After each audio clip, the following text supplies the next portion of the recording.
There was a woman in Vancouver who invited her neighbors to a Tupperware party. And about 8 or 10 of them came. And she put out all the containers. There were a couple of neighbors who came who weren't interested at all. They'd just come to gossip with their friends, so they just picked up the Tupperware stuff and put it down and ignored it. There were a couple of others who were quite interested, and they looked at it and they said, well, we'd love to have it. But then they remembered that their husbands had ordered them not to spend any more money on that kind of thing. So they said, if we get these, there'll be trouble. So we better leave it this time. There were another couple of housewives there, neighbors, who looked at the containers and said those would be jolly useful, but really our cupboards are pretty full already. And we don't have much room for them. But they liked them. But they soon started talking about other things they wanted to buy, dresses, hats, other things for the kitchen. And they didn't buy anything ultimately, but there were 3 of this lady's neighbors who actually were interested enough to buy. One spent $10, another $15, another $25. And if you're not hard of hearing, just you listen. Do you realize that if you had been in Galilee in Jesus' day, that's about all you'd have got from him? Do you seriously realize that's how he taught? When he was teaching the crowd, that was his teaching. Seriously. He didn't mention God. He didn't quote from the Bible. He told little stories from everyday life. And he didn't even add a moral at the end. As a little child said about her minister, I like our minister when he talks to us, he has no morals.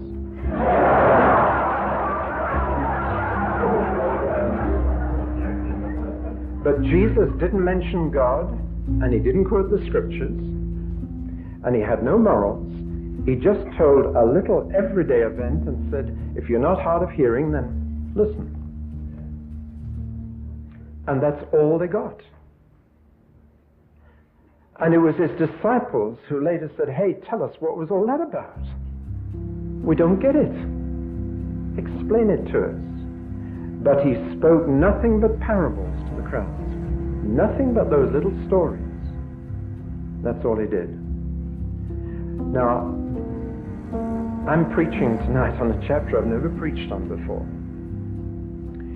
But it's a group of parables about the kingdom, and I believe somewhere in it, God has a very direct message for the West Coast Fellowship. Somewhere in it. But since it's parables, you might miss it.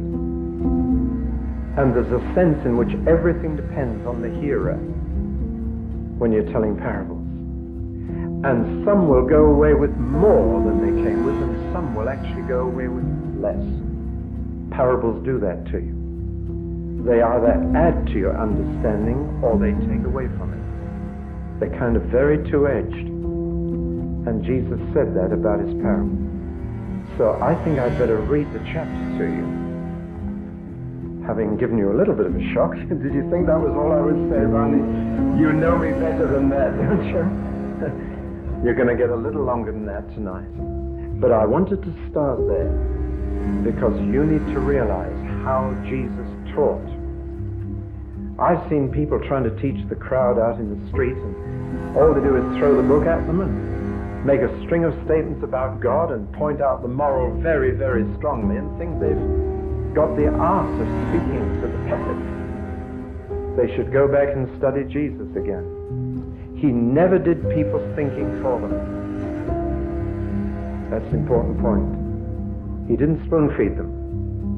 He told them something and left them to find out what it was all about. And many of them couldn't even be bothered to ask what it meant. He might be preaching to hundreds, and then only 12 men would come and say, what was all that about? Explain it to us, please. Which he then did, because he was waiting for that eagerness to have more. Well, now, it's Matthew chapter 13. And the first parable he told is almost identical to the Tupperware party. It's as ordinary as that, and there is no mention of God, there is no mention of the Bible, there's no mention of heaven, there is no moral. He just describes something that could have happened any day, any time, anywhere. That same day, Jesus went out of the house and sat by the lake. Such large crowds gathered around him that he got into a boat and sat in it, while the people stood on the shore. Then he told them many things in parables, saying, a farmer went out to sow his seed, and as he was scattering the seed, some fell along the path, and the birds came and ate it up. Some fell on rocky places where it did not have much soil. It sprang up quickly because the soil was shallow. But when the sun came up, the plants were scorched, and they withered because they had no root. Other seed fell among thorns, which grew up and choked the plants. Still other seed fell on good soil, where it produced a crop, 100 or 60 or 30 times what was sown. He who has ears, let him hear. See what I mean? Not a word about God, not a mention of Scripture, no moral. Something actually they probably saw happening at that very moment. Because right behind the place where he was in the boat is a field where sowers, I've seen sowers in that field doing just that. There is nothing extraordinary there. I'm quite sure the response of most people was, so what's new? Thought he was a great preacher. Heard a lot about him. So what's new? The disciples came to him and asked, why do you speak to the people in parables? He replied, the knowledge of the secrets of the kingdom of heaven has been given to you, but not to them. Whoever has will be given more, and he will have abundance. Whoever does not have, even what he has will be taken from him. This is why I speak to them in parables. Though seeing, they do not see. Though hearing, they do not hear or understand. In them is fulfilled the prophecy of Isaiah. You will be ever hearing, but never understanding. You will be ever seeing, but never perceiving. For this people's heart has become calloused. They hardly hear with their ears, and they've closed their eyes. Otherwise, they might see with their ears, hear with their eyes, hear with their ears, understand with their hearts, and turn, and I would heal them. But blessed are your eyes because they see, and your ears because they hear.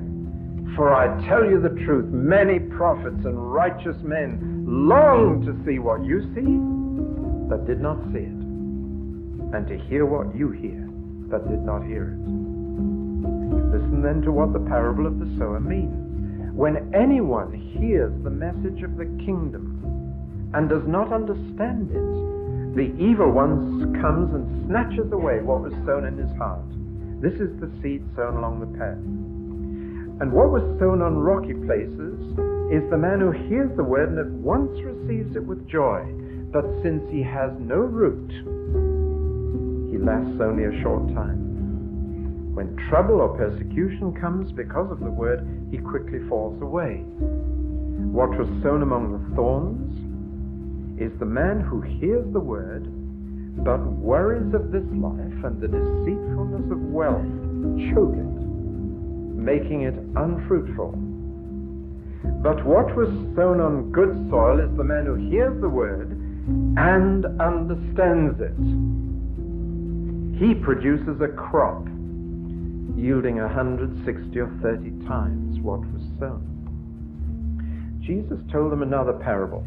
The kingdom of heaven is like a man who sowed good seed in his field. But while everyone was sleeping, his enemy came and sowed weeds among the wheat and went away. When the wheat sprouted and formed heads, then the weeds also appeared. The owner's servants came to him and said, Sir, didn't you sow good seed in your field? Where then did the weeds come from? An enemy did this, he replied. The servants asked him, "Do you want us to go and pull them up?" "No," he answered, "because while you are pulling the weeds, you may root up the wheat with them. Let both grow together until the harvest. At that time I will tell the harvesters, first collect the weeds and tie them in bundles to be burned, then gather the wheat and bring it into my barn." He told them another parable. "The kingdom of heaven is like a mustard seed which a man took and planted in his field. Though it is the smallest of all your seeds, yet when it grows, it is the largest of the garden plants and becomes a tree, so that the birds of the air come and perch on its branches." He told them still another parable. "The kingdom of heaven is like yeast that a woman took and mixed into a large amount of flour until it worked all through the dough." Jesus spoke all these things to the crowd in parables. He did not say anything to them without using a parable. So was fulfilled what was spoken through the prophet, "I will open my mouth in parables. I will utter things hidden since the creation of the world." Then he left the crowd and went into the house. His disciples came to him and said, "Explain to us the parable of the wheat and the field." He answered, "The one who sowed the good seed is the Son of Man. The field is the world, and the good seed stands for the sons of the kingdom. The weeds are the sons of the evil one, and the enemy who sows them is the devil. The harvest is the end of the age, and the harvesters are angels. As the weeds are pulled up and burned in the fire, so it will be at the end of the age. The Son of Man will send out his angels, and they will weed out of his kingdom everything that causes sin and all who do evil. They will throw them into the fiery furnace, where there will be weeping and gnashing of teeth. Then the righteous will shine like the sun in the kingdom of their Father. He who has ears, let him hear." The kingdom of heaven is like treasure hidden in a field. When a man found it, he hid it again, and then in his joy went and sold all he had and bought the field. Again, the kingdom of heaven is like a merchant looking for fine pearls. When he found one of great value, he went away and sold everything he had and bought it. Once again, the kingdom of heaven is like a net that was let down into the lake and caught all kinds of fish. When it was full, the fishermen pulled it up on the shore. Then they sat down and collected the good fish in baskets, but threw the bad away. This is how it will be at the end of the age. The angels will come and separate the wicked from the righteous and throw them into the fiery furnace, where there will be weeping and gnashing of teeth. Have you understood all these things? Jesus asked. Yes, they replied. And he said to them, therefore every teacher of the law who has been instructed about the kingdom of heaven is like the owner of a house who brings out of his storeroom new treasures as well as old. I hope by the time we finish, I could say to you, do you understand all these things? And you could say, yes. Then I could tell you, you'll be among those who can bring treasures new and old together. Father, I just pray now for the aid of your Holy Spirit, not just for me, but for everybody listening. Anoint my mouth and every ear, and every eye too, and every heart, that what the senses are aware of may become sense within, that sight may turn into insight, and that seeing we may see, and hearing we may hear, and understand. For your name's sake. Amen. It's about half a mile south of Capernaum. There is a horseshoe-shaped bay with with sloping banks down to it. And I know that's the place where Jesus sat in a boat. The acoustics are perfect for thousands of people. You wouldn't need this kind of thing. They couldn't have one anyway. And in a boat, out in that horseshoe-shaped bay, everybody on the bank can hear every word. You know that sound carries well over water. Furthermore, right behind that bay is that sloping field, which to this day is still a field in which men sow seed in exactly the same way as they did 2,000 years ago. I've seen it. And out behind that bay, you can see the fishermen out there with their nets. The whole scene is set. There is hardly anything which Jesus said on this day which they couldn't see as well as hear. And eye gate and ear gate go together, you know, all through the Bible. I mustn't get sidetracked onto this. But listen, Vancouver isn't waiting to hear the gospel, but they are waiting to see it. And on the day of Pentecost, Peter says, that which you see and hear. And you'll find that again and again, these are partners through the New Testament, seeing and hearing. I didn't just come to you with words, says Paul, but with a demonstration of power. You could see something. Seeing and hearing go together. And so Jesus mentions the two main gates into the human spirit are the eye and the ear. And one in the eye is worth two in the ear. And, okay, take the double meaning there. He who laughs last has seen the wrong meaning. The eye and the ear are the two main senses through which we receive communication. But how deeply they both go in is the question. That seeing they may see and hearing they may hear, and understand in their heart. And that last 18 inches is probably the longest journey. But Jesus quite deliberately used parables as his teaching method to the public. They were stories from everyday life which were perfectly credible, perfectly ordinary, sometimes so ordinary that people must have wondered why on earth he mentioned it. And he did not point the moral, and he did not mention God, and he did not quote Scripture. He just told the story. And he was waiting for a response on which he could build. That's excellent teaching. And I commend it to you, especially with people outside the church. Yet these very ordinary earthly stories were about the kingdom of heaven. I find that astonishing. He could explain heaven in ordinary, everyday terms. And he did it because he believed that his Father had created both heaven and earth, and that there is a correspondence between earth and heaven. There's a correspondence between natural and spiritual laws. The more you understand nature, the more you'll understand God's nature. I'm glad that I had to do 3 years science before I started teaching. I learned, I think, more about God doing science. Because it was higher critical theology of Cambridge that I had to wade through after that. But I think I did.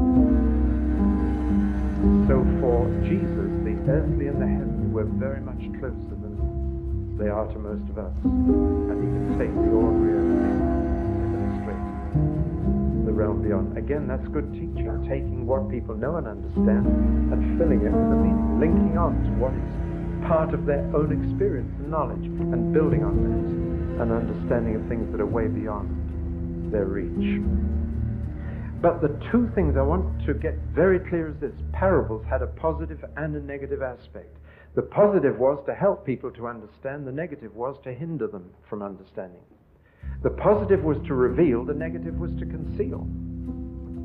The positive was to add more understanding to those who already had some. And the negative was to take away from people what they already had. And Jesus' teaching was a sharp two-edged sword, and the Romans had two kinds of sword, a long thin one and a broad fat one shaped like that with a ridge down the middle. It looked exactly like a large tongue. And Jesus' tongue was as sharp as any two-edged sword. You used the long thin one when you fought with one man, but the broad fat one you used when you were dealing with a crowd. You slashed it from side to side. It was a heavy, sharp thing. and everybody got out of your way. And when Jesus spoke in parables, he was using the broadsword, the sharp two-edged sword of his tongue, to slash through the crowd. Some of his parables are really terrible weapons. They cut people if they understood. So it's this double edge to the parables that we must realize. They're not just sermon illustrations or children's addresses, or they're not just to bring light in, they're to bring darkness into some. They divide whoever listens to them into two parts. Those who go away with no interest, even the interest they came with, and those who are so fascinated that they want to know more.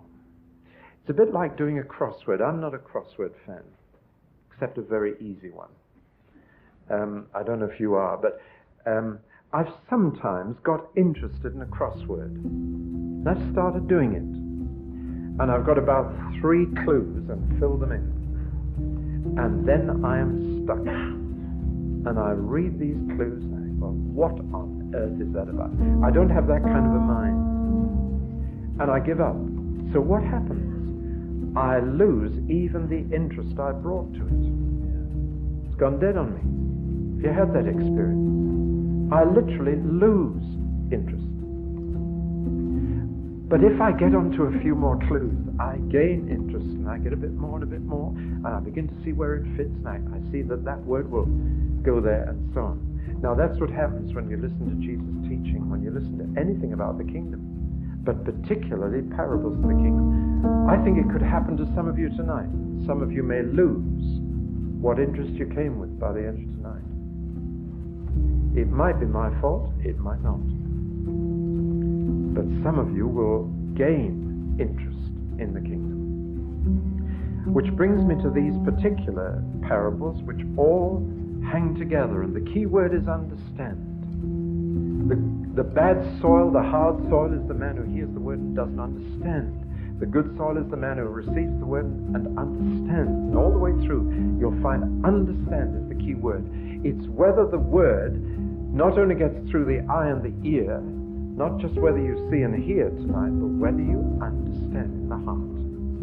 And if it gets through there, then you'll have more understanding of the kingdom tonight. But they all hang together. They're all about the same theme. And I would say they're all about expectancy. Expectancy. What you can expect to happen from the kingdom. That's the thread that ties them all together. And here I want to say that I meet many Christians who are wavering between a naive pessimism about the kingdom and a naive optimism about the kingdom, both of which are of the flesh. The Spirit leads you into realism. Now it's very important what expectancy you have of the kingdom. If you have too low an expectancy, you're going to be surprised. If you have too high an expectancy, you're going to be disappointed. If you're realistic, your hopes will come true. Hope deferred makes the heart sick. And if your hopes are not realistic hopes, then you're in for trouble. Let me spell this out. I meet some Christians who are very pessimistic about the future of the church. They say in the last days there's going to be a great falling away. There'll only be a few of us left. It might be just you and me at the end. And I'm not sure if you're sound. Have you met pessimists like this? I caricature, but you know who I'm talking about. Some of you have been there, and you thought the church was going to shrink, and only a handful of people at the end to greet the Lord. As long as he brings the angels with him, we can hold a meeting, but there won't be enough of us. Then at the opposite extreme, I meet a naive optimism which has often grown out of a reaction to the naive pessimism I've just mentioned. I meet many today who are naively optimistic and think we're about to sweep Satan off planet Earth, that the church is going to grow and take over the nations and rule them and then present them to the Lord. That is naive optimism. It's not realistic. and that will also be disappointing. There is a realism in what we expect of the kingdom in the future before the Lord returns that gives us a good hope. And all these parables put together a picture of what we can expect of the kingdom in this age. And they spell it out very realistically. I begin then with the first parable.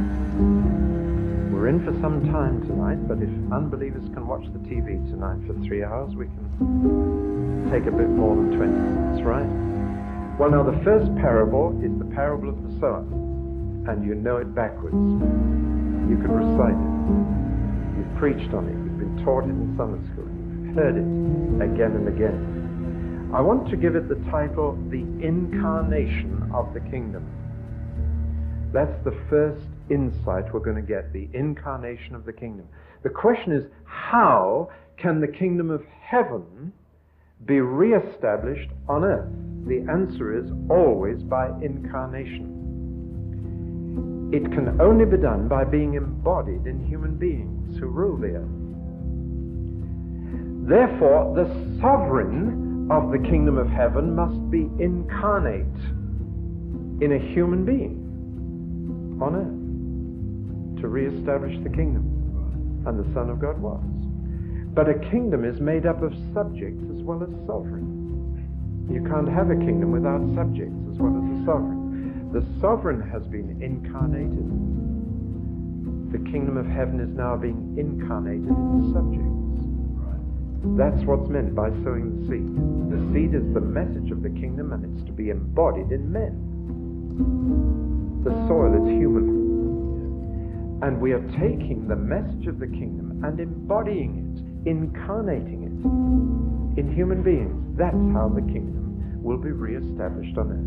The sovereign was incarnated, the sovereign was incarnated, and the subjects are now being incarnated here on earth. Something of heaven is being put into human beings here and now. That's the basic message of this. God nearly always does what he wants to do by words. He created the whole universe with words. He recreates through words. Through his word that a man becomes a new creation.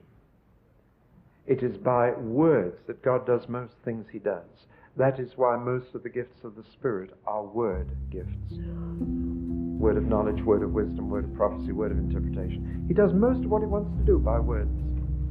Most of the ministries of the church are word ministries. Apostles use words, prophets use words, evangelists use words, pastors and teachers use words.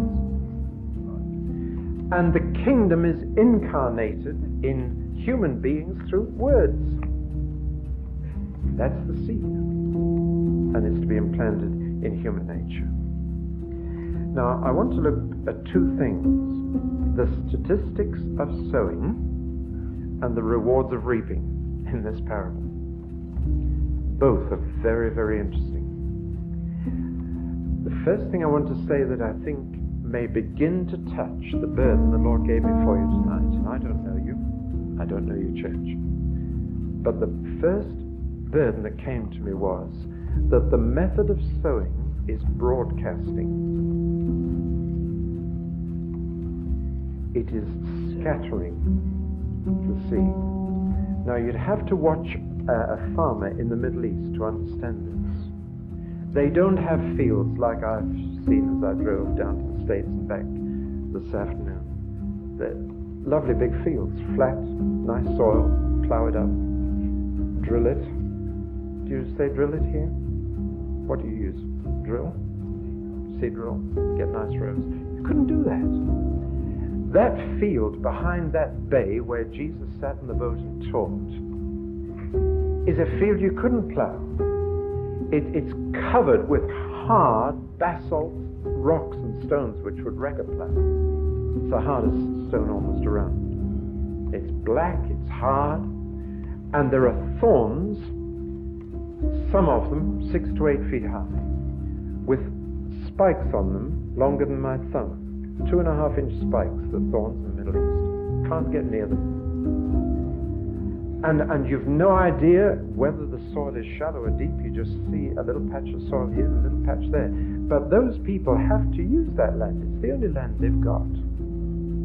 And I've watched a sower going down that, through that field. And he does what I've actually done in my earliest days on the farm. Anybody ever done it? You carry a round container of seed and you develop a rhythm. And you take a handful out and just do that down the row. Anybody seen that kind of thing? That's how they sow. The only way you could sow in that territory, you have to broadcast it. You can't place it. You have to scatter it and hope for the best. Now, I'm beginning to say something which you need to hear. I'll come right at the end to the great contrast there is between fishing and shepherding, between evangelizing and pastoring. There is a total difference, and we have real difficulty adjusting to the two, because the seed has to be broadcast, thrown all over the place. You can't place it as you can plant your house plants. You scatter it. You broadcast the message of the kingdom. Sometimes it feels like trying to fill a lot of jam jars from a hose pipe. That's broadcasting, hoping that some will drop into some jam jar. But that is the method Jesus used. It is a wasteful method, but there's no other way to sow. And the statistics of sowing, let's assume that 4 times Jesus said some fell, some fell, some fell, some fell. Let's just say that that means a quarter fell, a quarter fell, a quarter fell, a quarter fell. It may not have been exactly that, but for the purposes of understanding the parable, just assume that he's talking about 4 quarters of the seed. And what he's saying is 3 quarters was wasted. And you've got to live with it and face it. Otherwise, you won't sow. Now, you know perfectly well what caused the wastage. I'm not going to draw that out. You've probably preached on it yourself. Jesus knew what was in man. He had no illusions. He knew there were some so hard, maybe gospel hardened, or they'd heard preachers so often, or they'd had such tough experiences in life that had hardened them off. So many people had trampled over them that they just weren't receptive to any good news. You met people like this? He knew some were hard. And he knew that they'd no sooner heard than what had been said would be forgotten within minutes. And that Satan would see they forgot it and keep them hard. He knew there were people like that. No penetration of the word. It just went. I saw a secretary in London. She had 2 new earrings. One said in and the other said out. And that's exactly what he was talking about. See? Now, he also knew there was a second group of human beings who are too shallow. They'll get very emotional. They'll receive the news with joy. Have a good old sing and dance about it. It doesn't lead to anything, especially when the way gets a bit tough and trouble begins. And some people, I'm afraid, made Christian professions and nobody told them that that's the beginning of trouble. I couldn't tell you that when I came to Christ my troubles were over. They began when I came to Jesus. And they got much worse when I got filled with the Spirit. Somebody said, I was asked by a minister, what's the infallible sign of being filled with the Spirit? How do you know? I said, I can tell you trouble. If you've not got into further trouble, I question whether you've been filled with the Spirit. I have a sound scriptural basis for that, because the most frequently mentioned sign of being filled with the Spirit in Acts is not tongues, but boldness. And the boldness always got them into trouble. So there are those who, as soon as they realize that getting to know Christ gets you into trouble and being filled with the Spirit gets you into more trouble, they're off. They like the choruses and the singing. They heard the word with joy, but very shallow. Got no deeper than their feelings. And then there's this third group whose lives are already too full of other things, who think of the kingdom as a nice optional extra, you know. I've got the job I want, I've got a nice house that I've paid the mortgage off, I've got a nice car, it'd be lovely to have a nice church to go to on Sunday as well. Do you know what I mean? As if Jesus just is the icing on the cake, as if a bit of good religion would just complete it all. But their lives are already too full. And it's interesting that Jesus said they're too full of wealth and worry. Those two go together. The more you have, the more you're worried about how to keep it.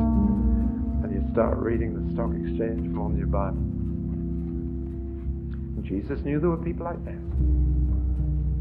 And he said, it's all wasted on those three groups. 3/4 of the seed is wasted. It's gone. Actually, many evangelists would not say that. They would say that only 1/4 was wasted.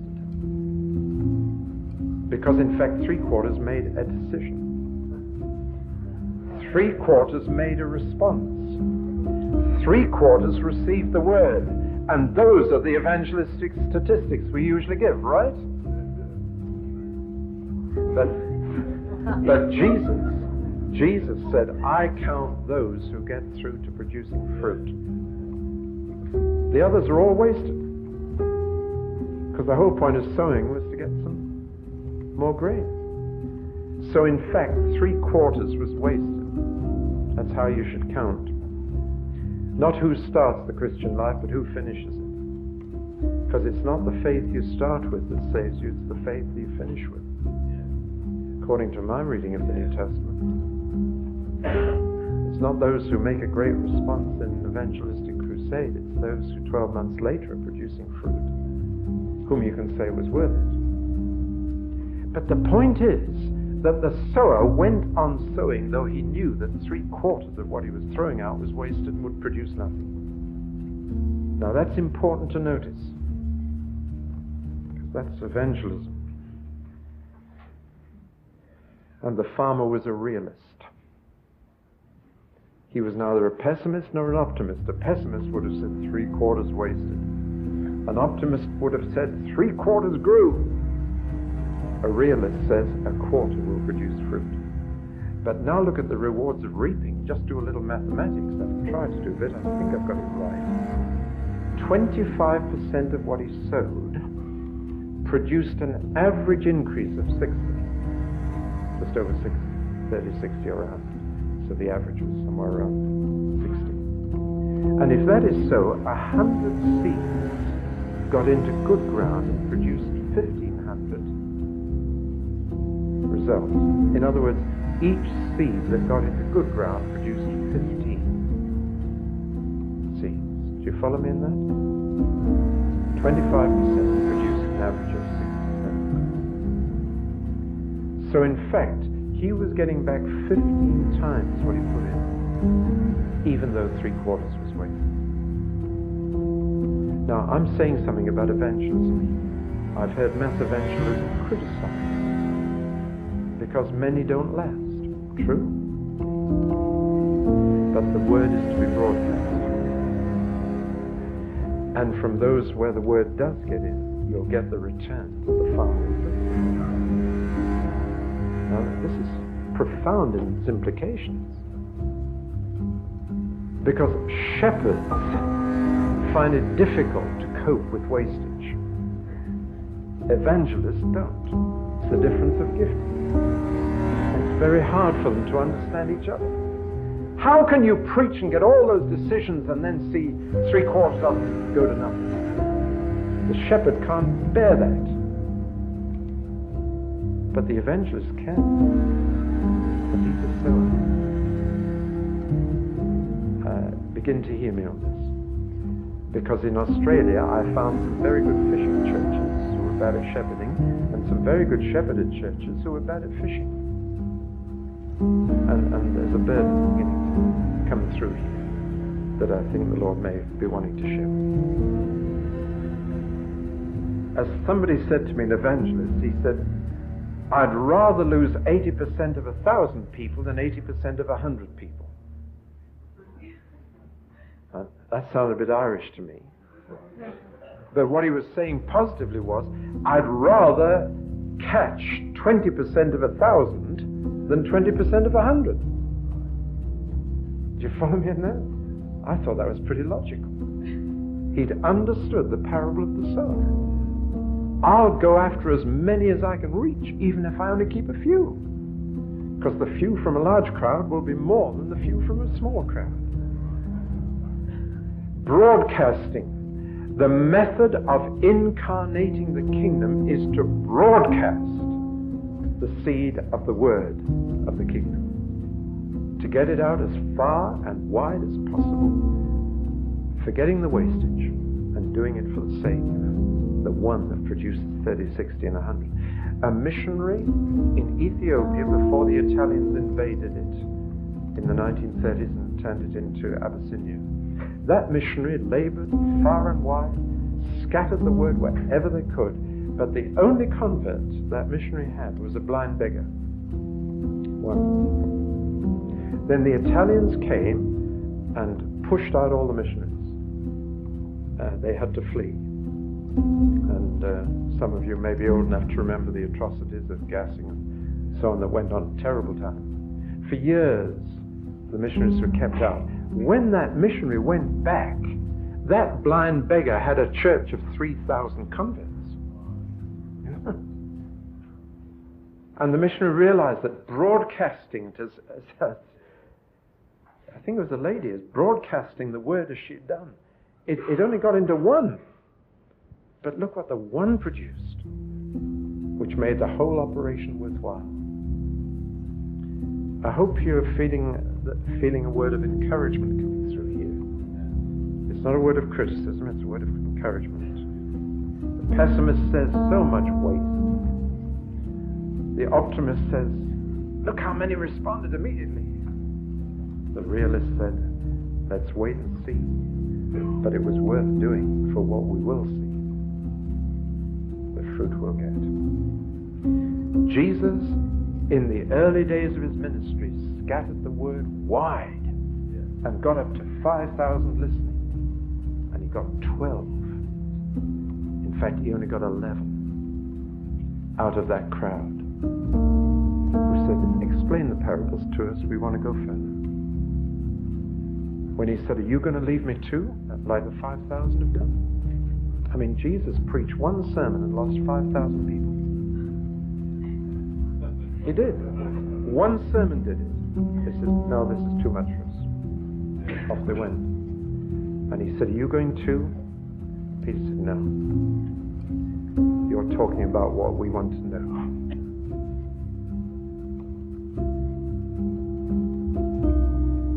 The second parable we want to deal with tonight, I'm dealing at length with the first two, and then we're going to deal briefly with the rest, because the first two are the vital ones. This second parable of the wheat and the tares tackles the questions of basic philosophy which the greatest minds of the world have been tackling, ever since ancient Greece and before. And the question of evil is still the biggest philosophical question. How did evil get here, and how can we get rid of it? What is the cause of evil, and what is the cure of evil? How was it introduced? How can it be eradicated? This is the question which every major philosophy has tried to think through. And Jesus gave the total answer in a very ordinary little story about 6 sentences long. They won't accept his answer. Or as a man said to me not long ago, he said, the world's in a hell of a mess. I said, if you're using that word like I'd use it, you're not far off the truth. Because hell means godless. But he recognized that the world was in a mess. Now the two questions are, how did it get this way, and how can we put it right? How did evil get in here, and how will we get it out? So in this parable, Jesus tells a very ordinary story about one field, 2 sowings, one by the owner and one by an enemy. And in that little story, he's told it all.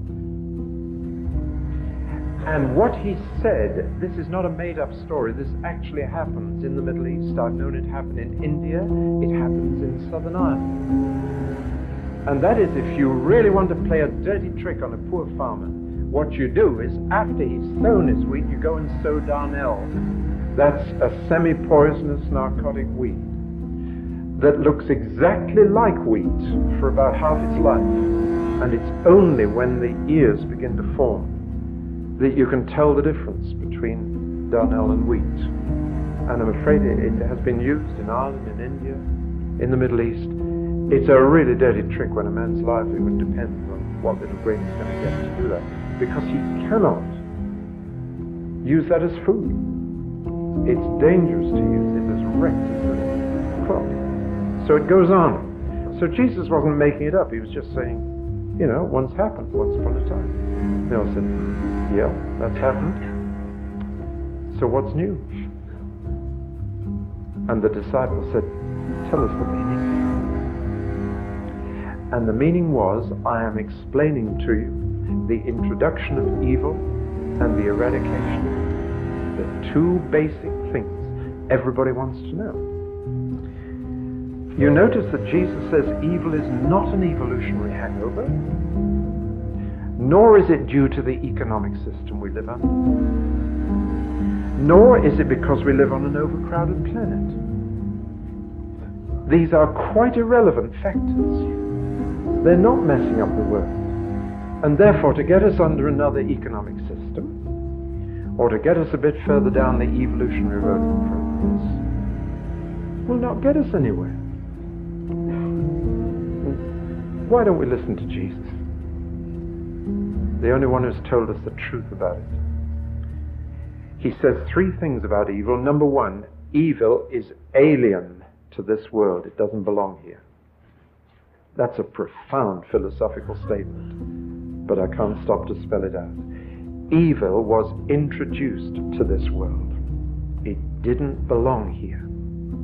It's not part of creation. The owner sowed wheat in his field. That's all. Therefore, let no one say that God is responsible for introducing evil to this world. It's a libel on the Creator. Evil is alien. It's unnatural. It was not here to begin with. The only thing you can blame God for was making a world that was vulnerable to it. But I don't think you can say that's blame. Just as if you have your garden, you plant things in the garden, and someone else comes and wrecks it. And you call the police, and the police come and say, well, it was your fault for having a garden.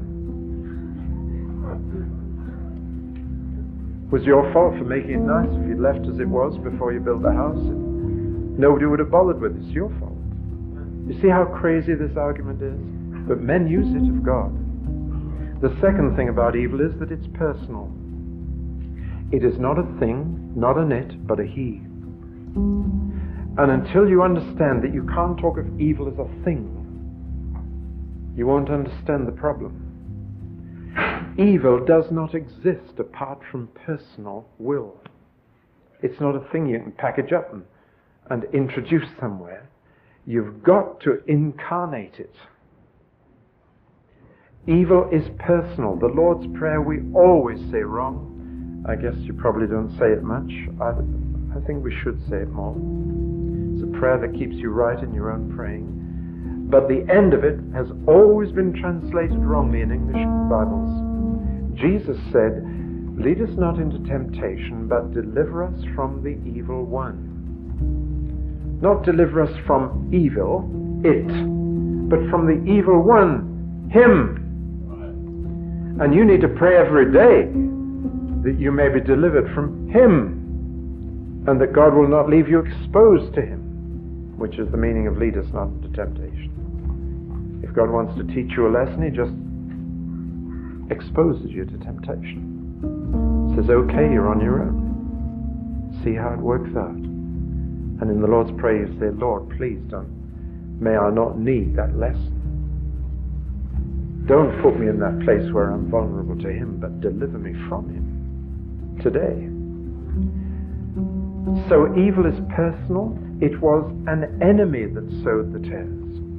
There is a personal enemy of the owner of the universe who is responsible for the mess we're in.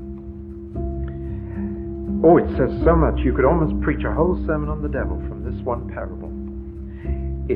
For Jesus, the devil is a fundamental belief. You could hardly be a follower of Jesus and not believe in a personal devil. The devil is an invader who can actually treat this world as if it's his. He can go sowing as if he owned the place. We know we are of God and the whole world lies in the grip of the evil one. He treats it as if he owns it. The devil is motivated by malice and hatred toward the owner of the field. That's why he did it. The reason the devil destroys us is because he wants to get at God. Not at us. He's using us to get at him. That's his motive.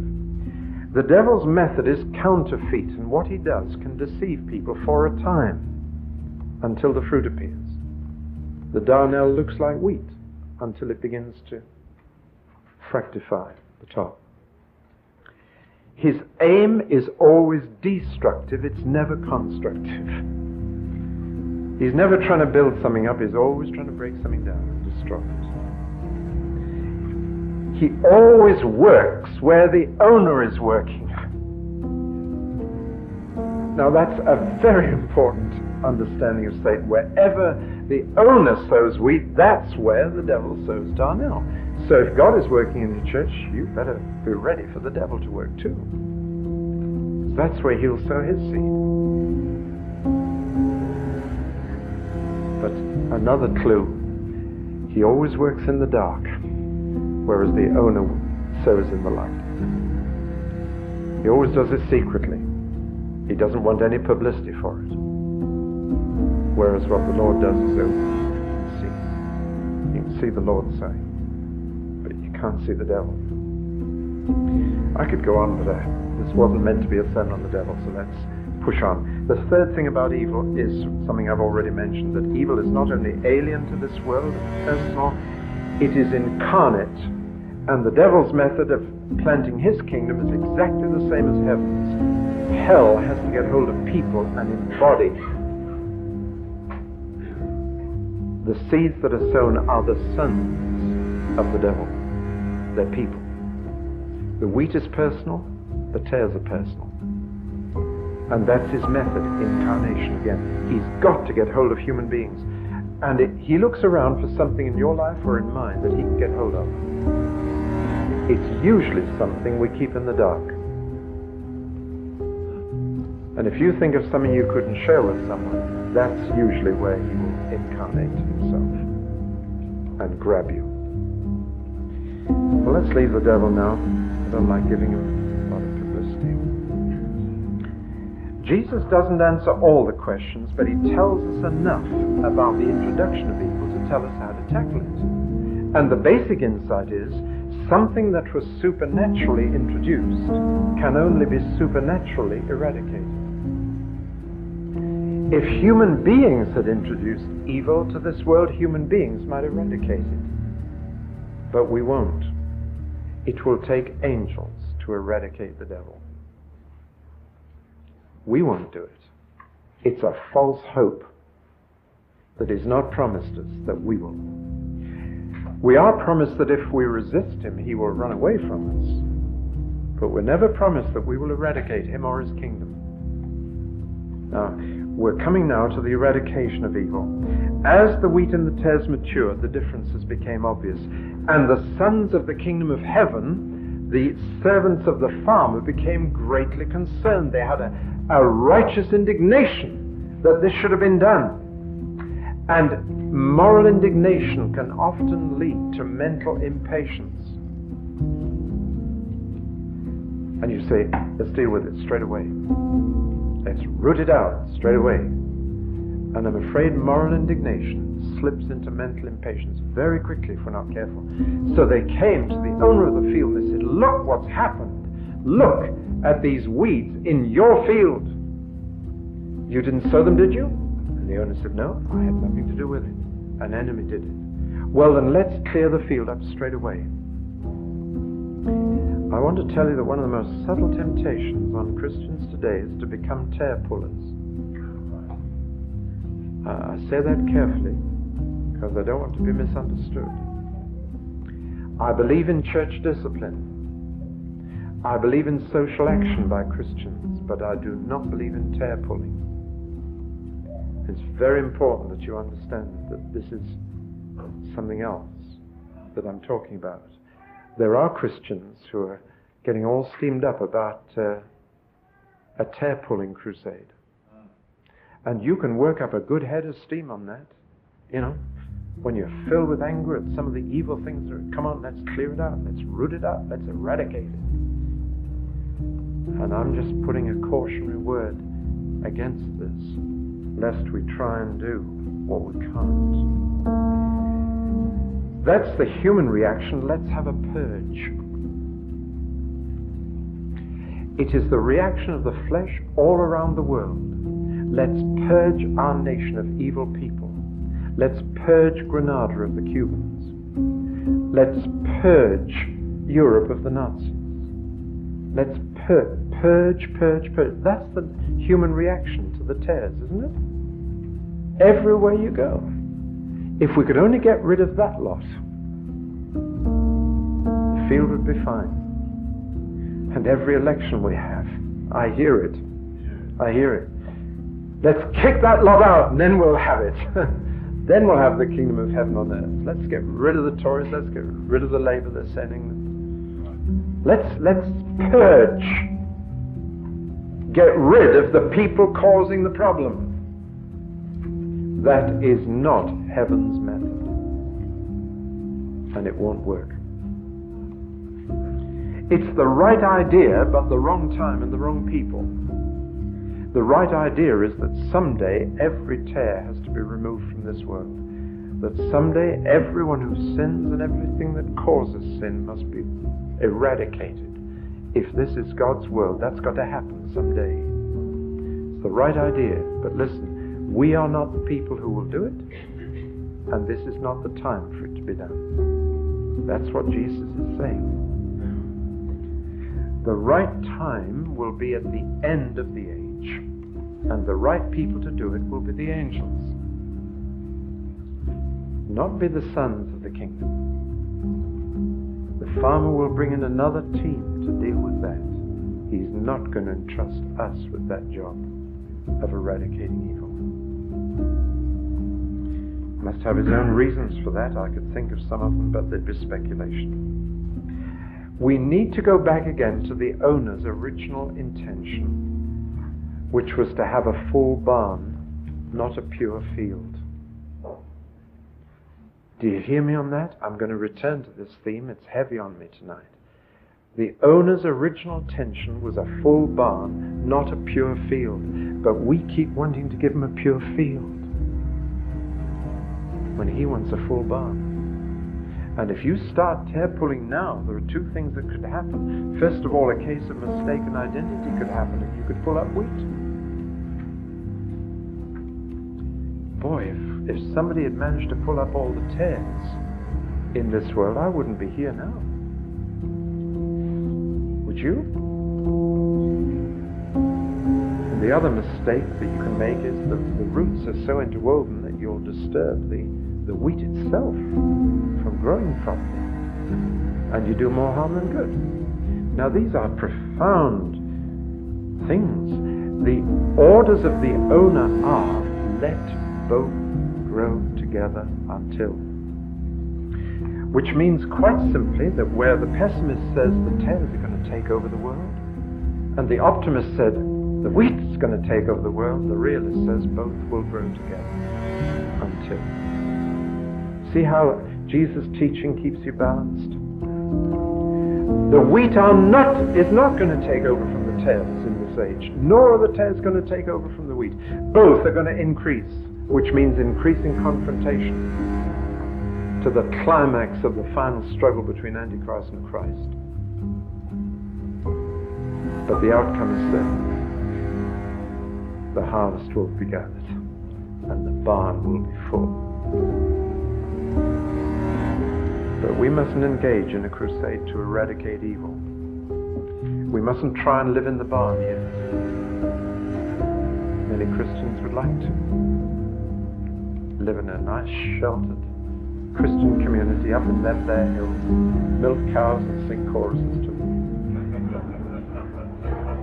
Listen, the wheat and the tares have got to grow, both of them, together. Together. Did you hear that? Together.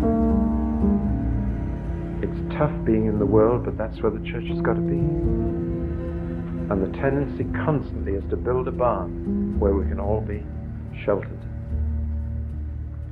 You cannot live in the barn now. You can only live in the field now, together with the other kingdom. We're too interwoven to start separating now. And indeed, Jesus prayed on his last night, Father, don't take them out of this field. Keep them in it and from him. That was his prayer. We can protect ourselves and our children. Too much. Sooner or later our children have to live in the world with their roots interwoven with the kingdom of Satan. I wouldn't let our children go away to boarding school, partly because they had unhappy memories of boarding school, but one of the reasons was we both wanted them in the world, but in close touch with us so that they could discuss what they were encountering. And I'm happy to say they still share everything with us. And that was what we wanted. So they came home and told us what they'd seen of the tales. And we could talk it over. In the world, but not of it. Let both grow together. Now I realize this is a big debate now with state schools in the state they're at. But sooner or later, Jesus says, let both grow together. Sooner or later, we've got to be in there. Salt is no use in the salt cellar. Both will grow bigger and stronger, but here's a word of encouragement. The growth of the weeds won't hinder the growth of the wheat. Otherwise, we would be told to pull out the weeds. The wheat will grow strong. The integrity of the kingdom would be my title for this parable. Heaven's way is patience, and the owner will do it in his time, in his way, with his agents. But you notice a little phrase in there when Jesus says, now the field is the world, and the field is my kingdom. Did you notice that? The kingdom of Christ is not the church, it's the world. There are things in his kingdom that shouldn't be there, but the world is his kingdom. Canada is his kingdom. Even if you became a republic, you couldn't, because Canada has a king, and always will have. And all authority in heaven and on earth is given to Jesus. He said, the field is the world, and the field is my kingdom. And one day, everything that's wrong in it will be eradicated from my kingdom. Really, we need to see the kingdom as far bigger than the church. The kingdom is the world. And it's already the kingdom of Christ. Though many people don't realize it. But one day they will, when he calls his angels, not us, and says, now take out of my kingdom everyone who doesn't belong there. And everyone who does belong there, bring them into the barn. And the barn is the kingdom of his Father. There's a lovely switch there. The field is the world, which is the kingdom of the Son of Man.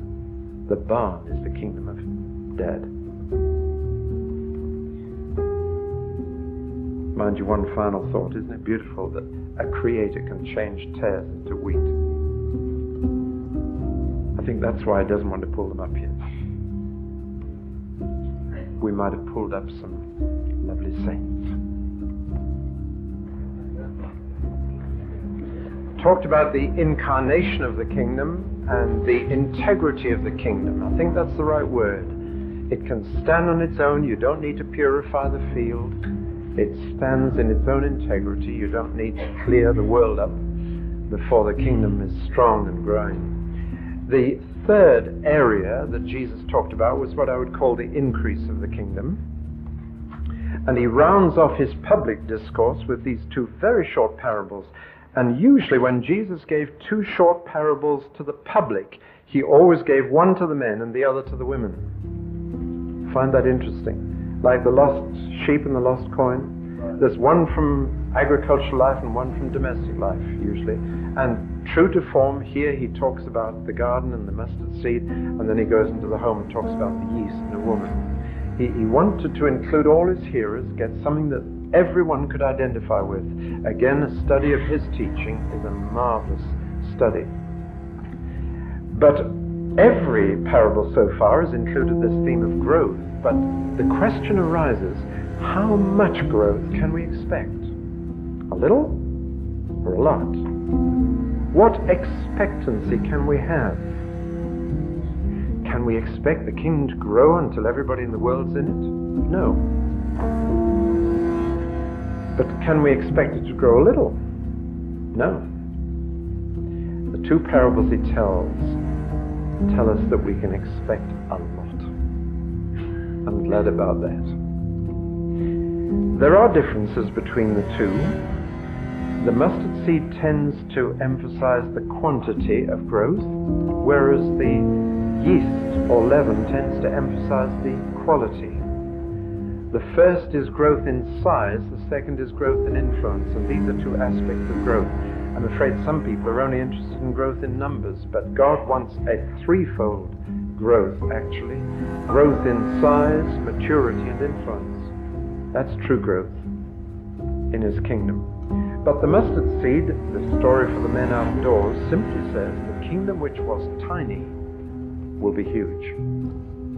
Like the smallest seed you sow in your garden, and a mustard seed you can only just see with the naked eye, which actually becomes the largest plant in the garden, and is a tree big enough for birds of the air to come and nest in. Incidentally, that phrase, birds of the air nesting, comes in the Old Testament and is used of Gentiles coming to the King of Israel and nesting in Zion, which is an interesting little reference.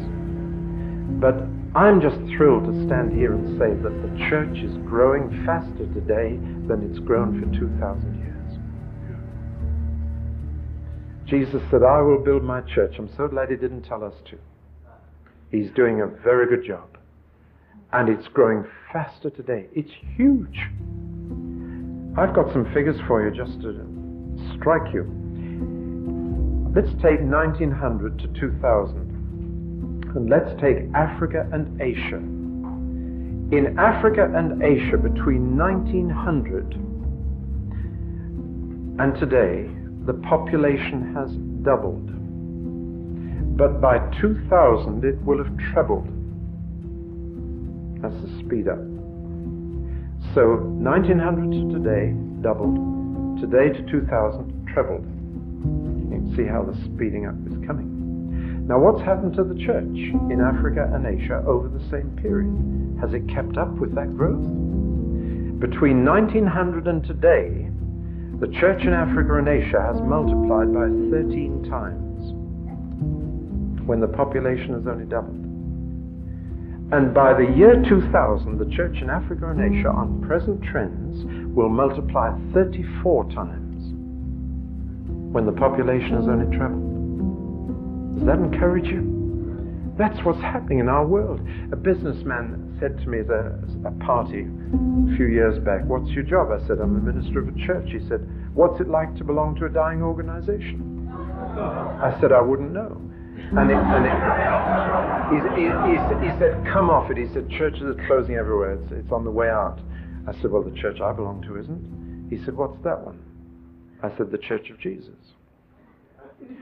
And he looked at me a bit sideways, but I said, listen, every minute I talk to you, every minute, the church has 15 more members, even allowing for deaths. A net gain of 15 members a minute around the world. That's 1,000 an hour, 25,000 a day. I said, if your business had 25,000 new customers a day, would you talk about a dying organization? Well, that impressed him. And I'm one of those, having impressed someone, I then try to improve on it and lose it. Do you do that? You know? I thought, well, I've really impressed them, and so I'll say something even better. I said, and I'll tell you another thing, we never lose a single customer by death. And he looked at me, and I'd gone way beyond, and he dismissed me as a crank, and he walked away. Now, that was a few years ago. The figure tonight is 45 per minute. There is a net gain of Christians in this world of 64,000 a day. That's the church you belong to. The church we should get excited about. The mustard seed is becoming a huge plant, and the birds of the air are nesting in it. The Gentiles all over the world are getting in on the act. That's what this parable, it's an encouraging parable. It tells us to expect from tiny beginnings, 11 men, a huge church, a multitude that no man can number. Won't cover the world, won't be everybody, but it's growth. Real, significant growth. And it's faster, much faster than the population is growing in this world. And all you hear is the population explosion. Somebody should give a bit of publicity to the church explosion, because it is fantastic. You meet a man, I met a minister, not Yonggi Cho, a Presbyterian minister from down the road from Yonggi Cho, and his church is growing almost as fast, but he gets no publicity. Many churches are growing like mad in South Korea. They have Christian rallies of just under 3 million people.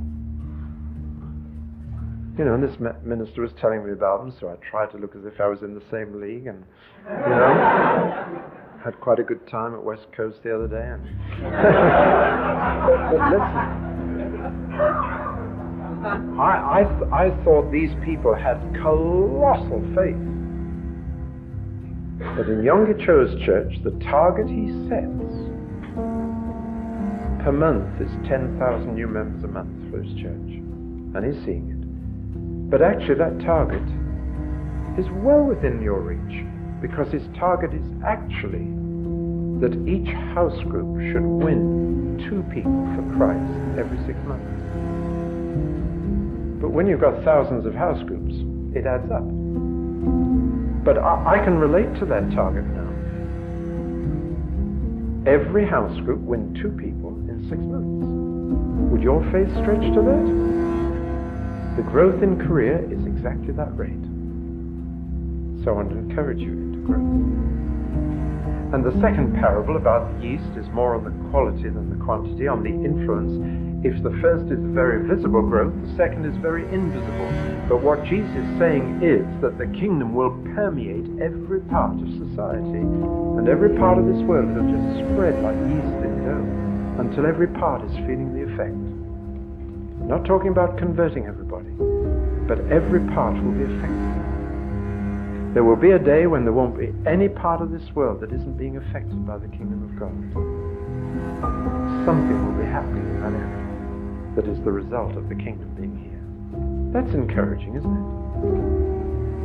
And he's promising that that will happen. The kingdom is like yeast that goes on operating until every part of the dough is touched.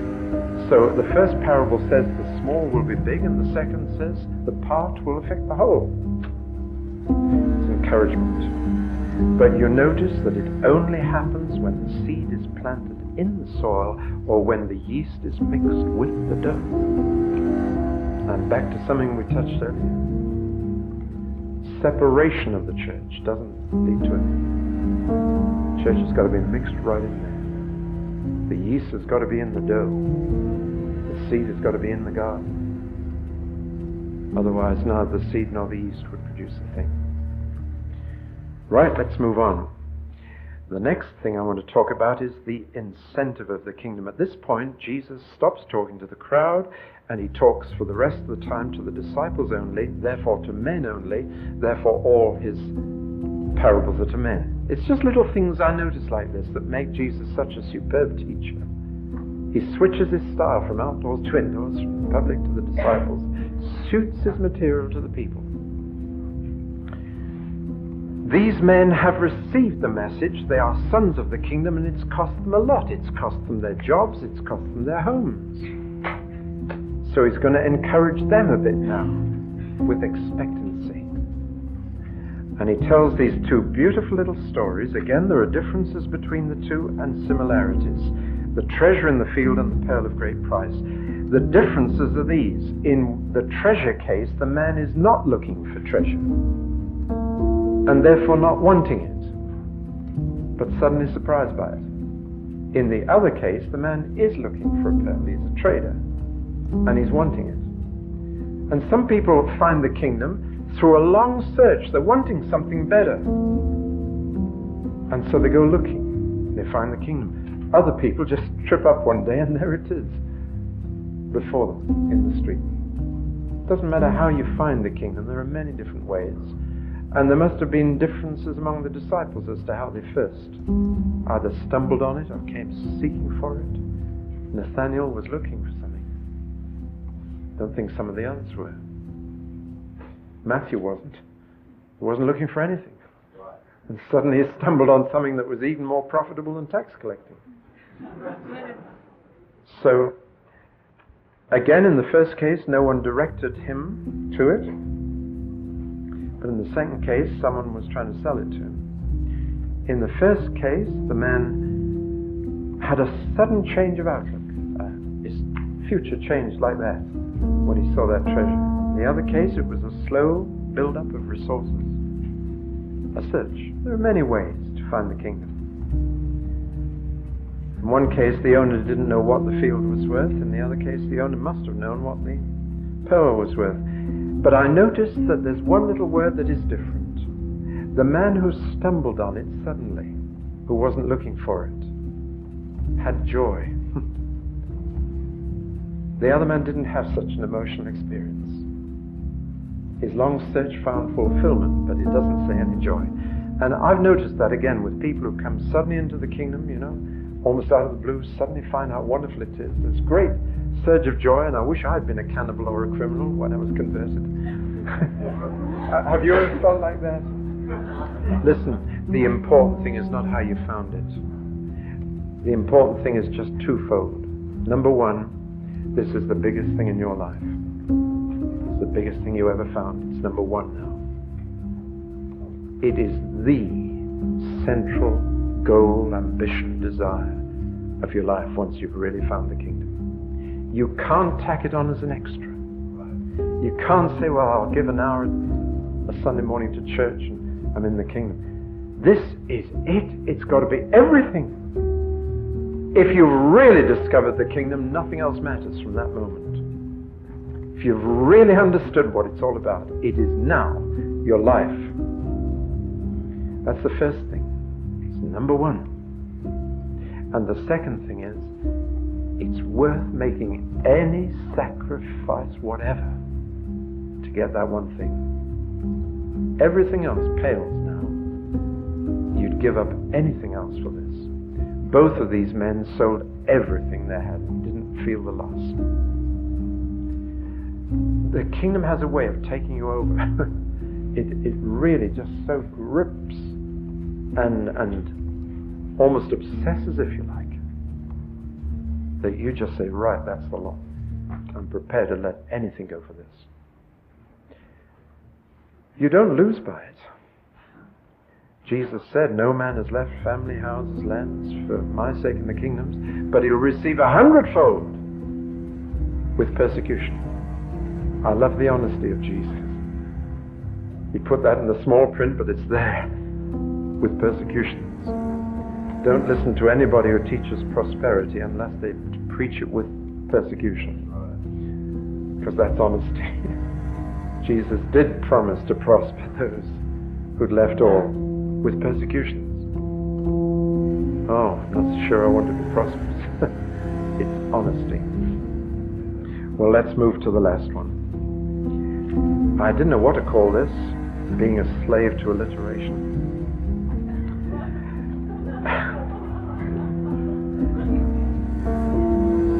I wrote 2 words down. You can take either of them or reject them both, but get the idea. The first was the indiscrimination of the king, but that's a pretty complex word and people don't use it. So I wrote down second, the inclusiveness of the king. This last parable is the hardest of them all to take, and I've never heard it preached on. Would you put your hands up if you've heard the parable of the dragnet preached on? 1, 2. And there it is. How many of you have heard a sermon on the parable of the sower? You see what I mean? How we pick and choose in the Word of God. Now this is a problem one. It's a difficult one. But it's got a message, and I think the heart of my burden for you tonight is going to come out with this one. Go back to Galilee. They never fish with a rod and line. I've been out in the middle of the night with fishermen, right in the middle of the Sea of Galilee, fishing them. I never saw a rod and line, never saw a hook. They used nets. And the problem with the net is, it is indiscriminate in what it catches. It is inclusive, it just catches everything that's there, whether you want it or not. Now with a rod and line you can say, right, I won't bother with those little ones, there's a big salmon just over there under the shade, I'll go for that. And you go for it. You're picking. Or you choose a fly, or a particular bait, and you go for that one. But fishing in the New Testament and in the Middle East is not that kind of fishing, so we must forget that picture and get it out of our minds. Fishermen use nets, and therefore they get a real mixture in the net. Their aim is quantity first. Now that's going back to the first parable again. Their aim is to get as many as possible into that net. Their aim is not to catch good fish, but to get the net full. And when the net is full, they take it to the shore and they say, not that one, this one, not that one, this one. A good fish is one that's either edible or saleable. Something they can do something with. A bad fish is one they can do nothing with, so they throw it back. But they do it after the net is full. Now there's an important point coming here. If you'll forgive the pun, here's the catch. It's this. Oh, groan. Forgive that. Number 1, the angels will do the sorting, not us. Here we go again. We'd love to do it. It's not our job. It's our job to get the net full, not to throw the bad fish out. The angels will do the sorting. Secondly, they will do it at the end of the age, not now. Thirdly, some fish that have been in the kingdom net will go to hell. It's quite clear. Mathew repeatedly warns us of those who have related to Christ who can yet go to hell.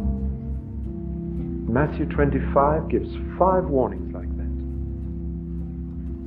Of those who are waiting for the bridegroom's coming, who will be in outer darkness. Now we've got to take these warnings pretty seriously. The kingdom net will catch people who are not going to be in heaven. And we must face the full implications of that.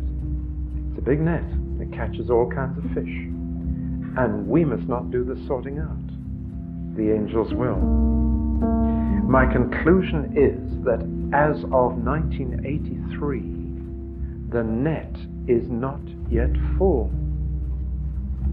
You follow me in that conclusion? Because the angels aren't kicking the bad fish out yet. The net is not yet full. Our concern is to get any fish into that net and get the net full. Now again, it's difficult for us to accept that concept if we've got a heart for quality rather than quantity. And yet here is Jesus saying, the kingdom is like this. and it gets sorted out in the end, but it gets a netful. Let me come right then to something that arises not out of here, but out of my last 2 weeks in Australia with the ministers of the Sunshine Coast. And I found that there was great tension between some of the leaders out there. Some of them hadn't even spoken to each other in years and hadn't shared the same platform in years. But praise God, last Friday night, God put them together on a platform, side by side, in full view of the whole church of the Sunshine Coast. He did a miracle. But one of the basic things that was coming between them was this. Some of those men were fishermen and some were shepherds. And they didn't understand each other. The fishermen were going for the big numbers and had a lot of wastage. Whereas the shepherds said, no, we believe in real care of each one and we go for quality, not quantity. And they couldn't understand each other. And the risen, ascended Christ gave to his church pastors and evangelists. And they've never understood each other. And Jesus says, my church needs both. And I want the word to be broadcast wide. And I want the net to be cast wide. And you're just going to have to cope with the bad fish you catch. You're going to have to cope with the wastage and the disappointment. Because it will be worth it for the harvest at the end of the age. And we need both. You see, I meet lovely shepherding churches that tend to stay at the same size or grow slightly. I meet marvelous fishing churches, get huge numbers, can't keep them. And I think the risen Lord Jesus is just saying, couldn't you get it together? Couldn't my church have fishermen and shepherds together? Couldn't they be casting the net wide and caring for those they get? And get it together and have quantity and quality together. Neither saying they're the best because they have the biggest quantity or the best quality, but saying, hey, this is what you've got. You need what we've got. That's my burden. I believe the Lord is sharing that burden of his heart to have a fishing, shepherding church. Well, I've brought forth from my treasures things new and old. Jesus said, if you're instructed in the law and the kingdom, that's what you'll do. Bring familiar things and fresh things together. What a beautiful balance in Jesus' teaching. In just one chapter, he's spoken of the kingdom as present and future. Get the balance right. It's both. He's spoken of the kingdom of heaven and yet on earth. He's spoken of divine sovereignty and human responsibility. He's got almost every major doctrine in balance in just one chapter. But just before I came, I said, Lord, how do we finish tonight? And he told me to tell you about Peter, whose first call was to be a fisher of men, but who 3 years later was told, feed my lambs. And he had to learn both. Now, on the day of Pentecost, he was a great fisherman. He caught 3,000. But when he wrote his letter later, he wrote as a shepherd to other shepherds about the chief shepherd. Peter was one of the very few who managed to get it together in his own leadership. Very few managed to do that. Very few pastors are evangelists. Very few evangelists are pastors. So in most cases, you've got to get a team together. But what he told me to tell you was this, just to quote one verse. After the resurrection, Peter said to the other disciples, I'm going fishing. And the other disciples said, we're coming with you. I thought that was beautiful.